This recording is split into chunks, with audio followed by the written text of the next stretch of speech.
Hey guys, ito pala si Mick again ng MKN. Dating Motor Vengers yung pangalan ng page ko, pero pinalitan ko na sa MKN.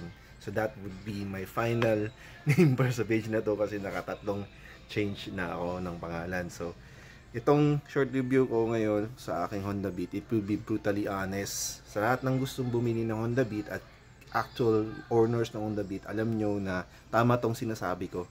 So without further ado, let's go. So, ayan yung Honda Beat ko guys, V3 yan siya, 5 months ko na siyang ginagamit. So, I will be brutally honest, yes, matipid talaga si Honda Beat. Di mo madidina yan sa kanya, matipid talaga si Honda Beat. Pagdating sa fuel efficiency, matipid talaga siya. Number 1 siya para sa akin. Kasi, andyan yung performance, andyan yung fuel efficiency, nandyan sa kanya. Pero, there are certain things na dapat mo i-consider before ka bumili ng Honda Beat.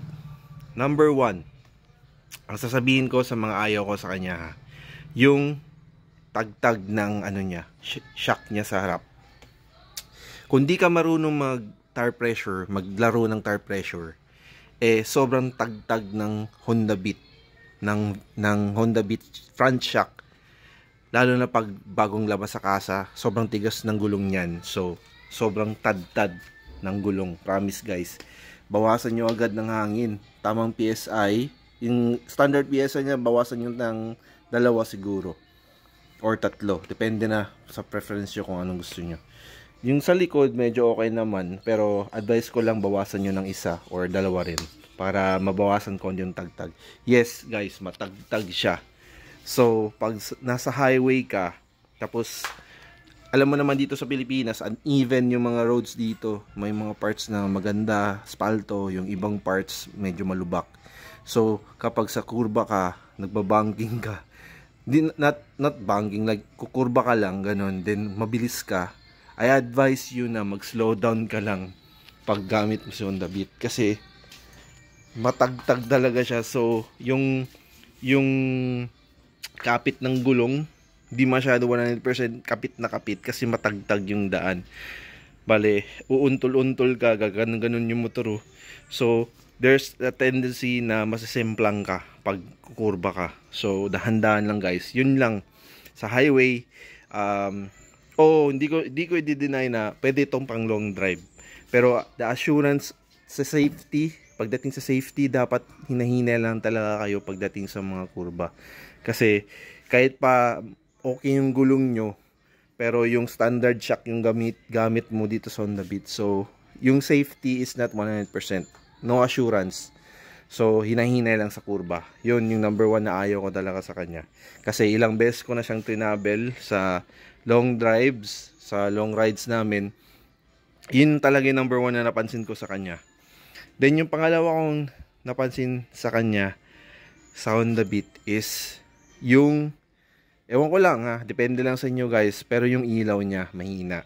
So, MDL tayo, automatic, paglabas pa lang ni Honda Beat, mga siguro running 1 month ganyan, hanggang makuha mo na yung plaka mo, mag MDL ka na agad. So, sa akin hindi ko pa nalagay kasi hindi ko naman masyado ginagamit sa gabi to, minsan lang. Itong wave pa rin talaga ginagamit ko pag sa gabi kasi malakas yung ilaw. So, itong Honda Beat pang morning lang to. So, tapos guys, yung stock na gulong niya, fairly goods naman. Okay naman sa akin yung stock na gulong. Pero, yes, madulas siya. Kasi federal yan madulas ang federal. Known yan, kahit sa click na gulong, federal, madulas talaga. Kaya yung ibang mga, yung ibang mga users ng mga, yung stock na Honda Beat, stock V3 na, na Honda Click, pinapalitan nila agad yung gulong nila, especially sa likod. Kasi guys, yung madulas talaga siya guys, no joke, madulas yung federal na gulong.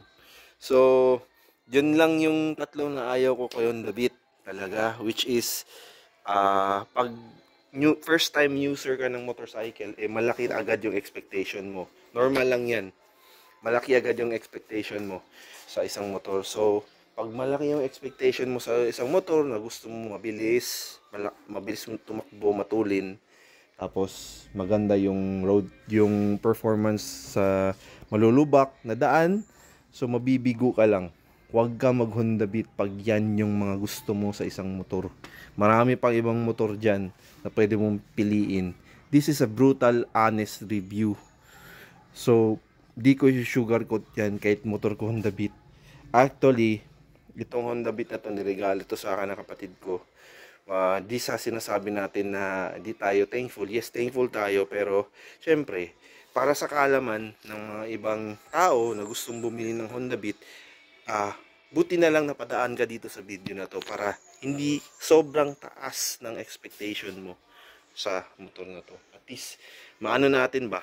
Maset natin ng proper expectation mo para sa motor na to.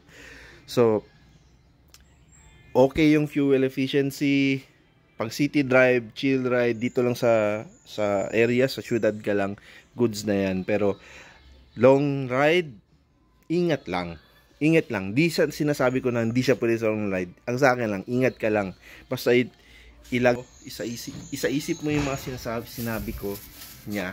Ay, yung sinabi ko na tungkol sa kanya pagdating sa long rides, sa long drives. Kasi yung shock kasi, number one talaga yung nagpapa-stabilize ng motor. Kasi parating ganun-ganun yung motor pag tumatakbo sa sa roads. So shock, number one talaga yan sa isip mo. Shock, road safety shock, yes. Kahit pa hindi masyado makapit yung gulong mo, pero maganda yung shock mo. Hindi siya umuuntol-untol, hindi siya matagtag. Pero ibig sabihin niyang kapit pa rin, maganda pa rin yung pagkurma mo niyan. So para sa akin lang, isip mo talaga na dapat shock talaga yung magdadala sa lahat. So, kung ganun yung expectation mo sa isang motor, no, mataas yung expectation mo na maganda yung shock, maganda ito, huwag ka sa on the beat. Maniwala lang sa akin, huwag ka sa on the beat. Kasi pang city drive lang talaga siya, patag, ganun, then yung like mga roads na mga spalto, ganun. Yan siya on the beat. Yan siya maganda. Pero pag i-long drive mo siya sa mga pangit yung daan, alam mo naman dito sa Pilipinas, may mga parts na biglang malubak, biglang may butas na sa daan, ganun, di mo maiwasan, tapos ang bilis ng takbo mo. Yan. Kawawa kayo ni Honda Beat. So, doble ingat lang. So, yun lang guys. Hindi ko sinasabi na wag nyo kunin yung Honda Beat. Sineset ko lang yung proper expectations na para if ever kukuha kayo ng motor na to, alam nyo na. Okay? At isa pa guys, advice ko lang guys, wag kayong magsasabit ng dito guys, yung bagay na mabibigat tapos matutulis. Ganon. For example, may bibilin kayo, ganun, then isasabit nyo dito. Tapos dito tatama yan, dito gaganon yan yung supot. Siyempre gumagalaw-galaw yan. Magkakagasgas yan dito. So, kaya ako, kahit anong binibili ko, never ko maglagay dito. Diretso U-box or dito lang, nilalapag ko lang dyan. Never ko isabit dyan kasi gagalo yan, magagasgas yan dito. Kasi ito, prone to gasgas talaga tong area na to. Tingnan nyo yan, Yun, Yan ko lang makita nyo ba? Yan. Dahil yan sa susi. Guys. Yan. Tsaka dito, tingnan nyo. Ito, wala naman problema to dito kasi naka-plastic pa yan. Kaya ganyan yung itsura niyan. Pero pag tanggalin mo yung plastic, mawawala yun. Yung parang gasgas, mga gasgas. So, naka-plastic ko. Iniwan ko na lang. May safety, may protection. So far sa feature, sakto lang sa price. Yan, dyan yung power outlet nya. Pwede kayong mag-charge ng cellphone. So, braking system, combi brakes, goods. Ito lang yung maganda din dito sa Honda Beat kasi hindi naglalak yung nya, yung rear brake nya. Ito, hindi naglalak to. Kahit drum brake lang yan guys. Hindi siya naglalak. Ito lang yung maganda, nagustuhan ko lang sa kanya din. Yung braking niya, hindi naglalak, hindi nag-skid yung motor kahit ilang beses ko lang. Isang araw munti ko mabangga sa aso. Kahit ilang beses na ako nagbiglang brake sa rear, never siya naglalak. Yung isang maganda dyan sa Honda Beat, yung napansin ko, Sa V3, sa Honda Beat, sa Click, ganun. Sa V3 Click, V3 Beat, or previous models, pare-pareho, hindi naglalak yung mga likod nila so far. So, yun lang guys. This is my honest review of the Honda Beat. Sana nadaan nyo tong video na to, napanood nyo to before kayo bumili ng Honda Beat. At least maset natin ng tamang expectations para hindi sobrang taas yung expectations yung pagdating sa motor na to, which is sulit naman for the price, but there are some things na you just have to keep in mind before you buy this motorcycle. So yun lang guys.